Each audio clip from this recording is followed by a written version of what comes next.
This week has been one for the books. Holy cow. In 1 week, I think 1 week exactly, I turned a project from concept to delivery across the country, like in LA. I take that back. Maybe with delivery it was 8 days.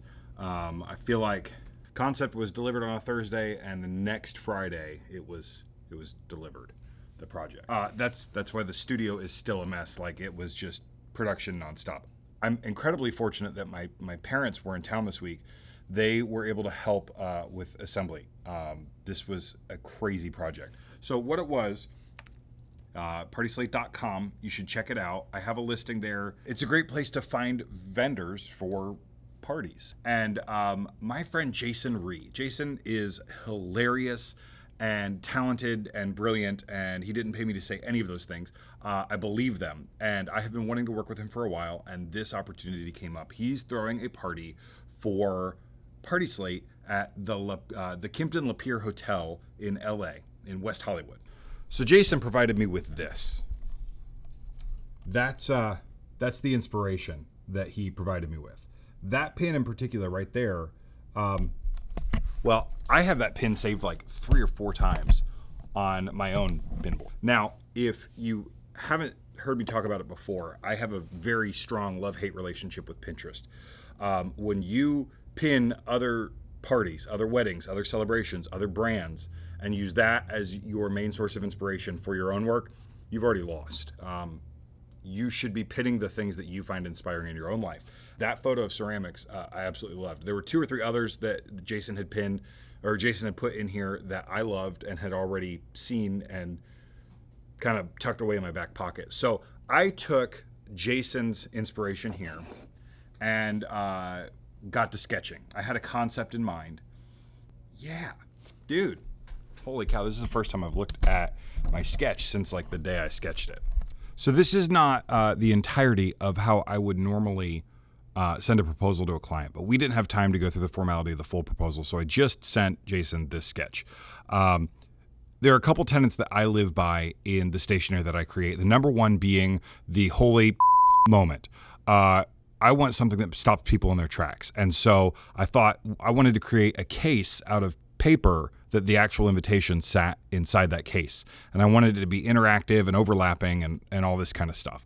And so I had some ideas on how to do that. I pulled colors from the color palette, which got adjusted a little bit. But I knew that this thing was going to happen that would give that holy moment.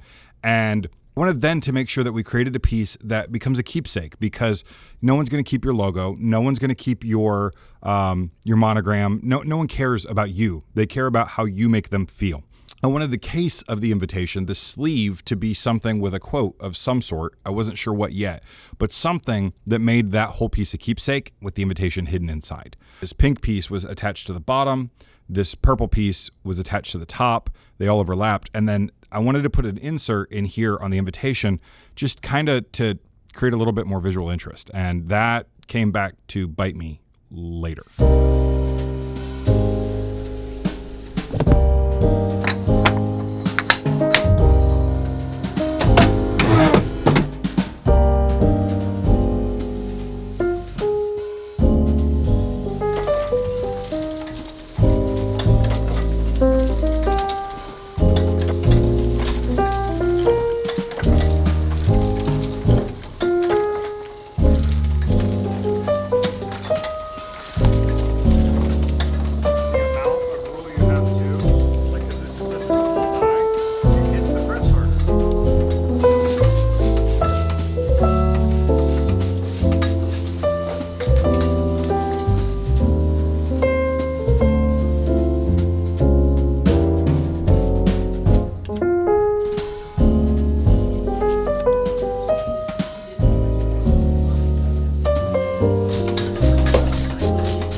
So this is the part where filming for this whole project kind of fell off the rails.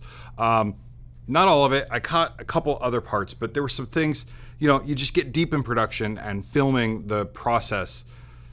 The process isn't as important as the concept. The process isn't as important as the impact the piece makes on the people that receive it. And so I have to make that come first, and sometimes I lose part of the process. But I told you that one part came back to bite me. Now, this whole invitation was every piece was 2 sheets thick. I couldn't get the colors that I wanted in sheets thick enough, so I duplexed. I glued them all together. You saw that, except for the yellow part, because the main front of the invitation, because of that little circle that I wanted to add. And the challenge that I had in that was, well, this press here was not set up the way I had taken for granted that it was. And it caused damage to the circle die. And this happened. I don't know how well you can see that, but that circle didn't quite cut cleanly. The die got damaged. And so what happened is we took individual sheets of the yellow, we cut that circle out, I cut other circles out of the blue, and then when we duplexed the yellow together, we filled that circle in. And I texted a picture to Jason, and we talked about it for a second. It's not perfect. It's far from it, in fact. But the impact is pretty beautiful. This idea of creating this second color, creating this additional space for a geometric shape, for highlighting the RSVP, but also, kind of obfuscating it by putting it there in the blue on blue.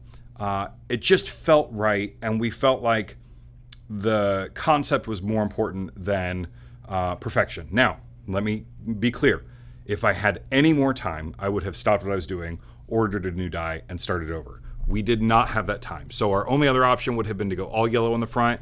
We felt like it lost a little bit of the impact, and the impact wasn't damaged by that circle shape. So we decided to go with it, and I firmly believe that it was the right choice.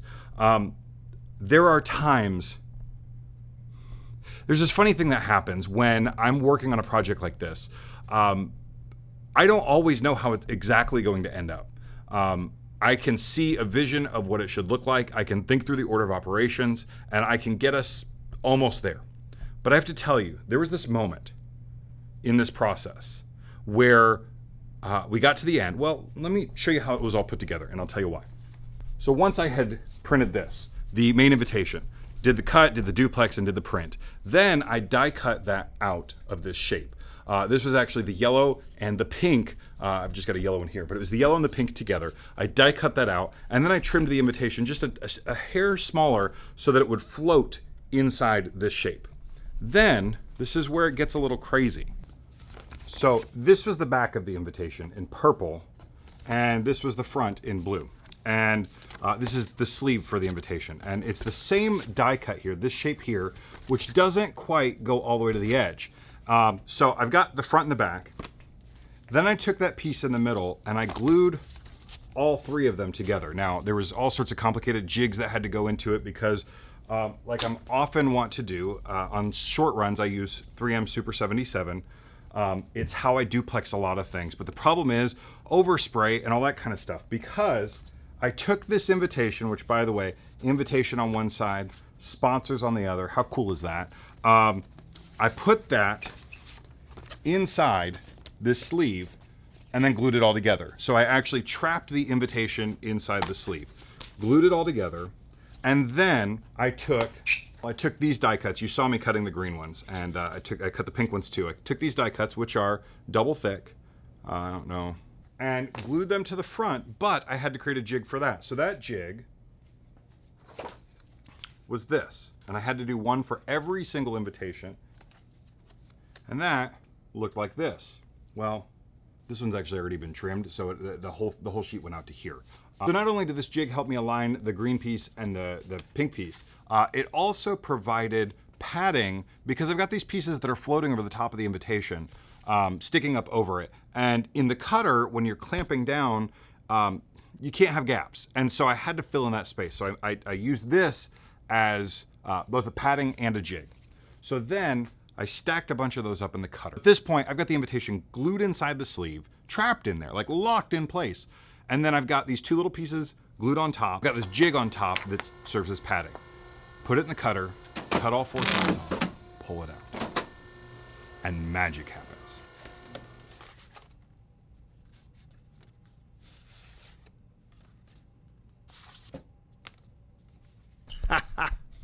That is absolutely crazy. This invitation did exactly what I hoped it would do, but honestly, I wasn't 100% sure it was going to happen until it happened. Like, I knew pretty confidently that it would, but there's no way to experience it until you experienced it. And so we did. We created this amazing sleeve. Just put this nice detail in clear ink on the back of the sleeve. We did this. This is PartySlate's motto: inspired events inspire people. Now, I'm typically not.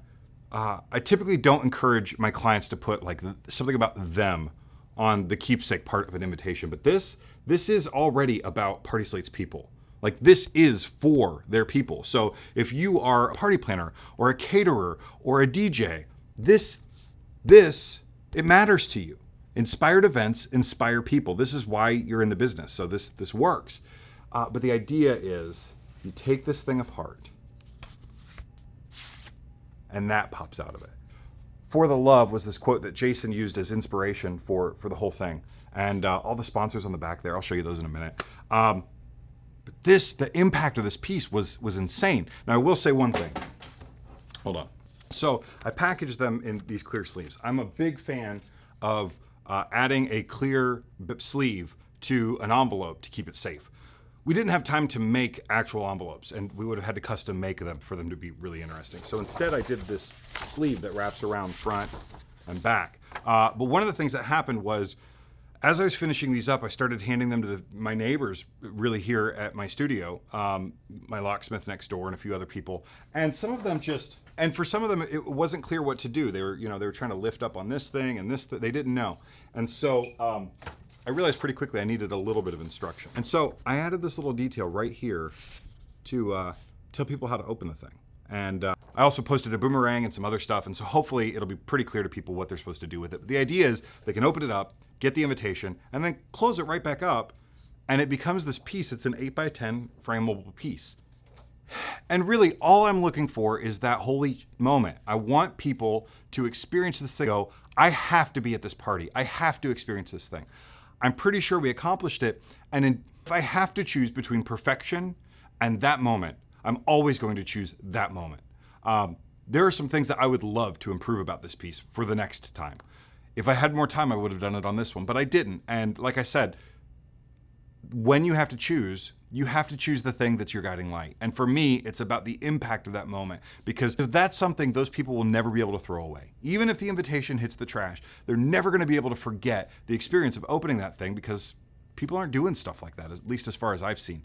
I'm so stoked with how it came out. I hope that you enjoyed it. If you liked this video, could you please go ahead and like, subscribe, comment, do all that kind of stuff. And if you're so inclined, hit the notification bell so you'll see the next one that comes up. I've got another kind of start to finish process video to show you soon. If you have not checked out PartySlate.com, check them out. Check Jason, Rhee, and Rhee Find out. I'll put a link below. I can't wait to see you. See you next time.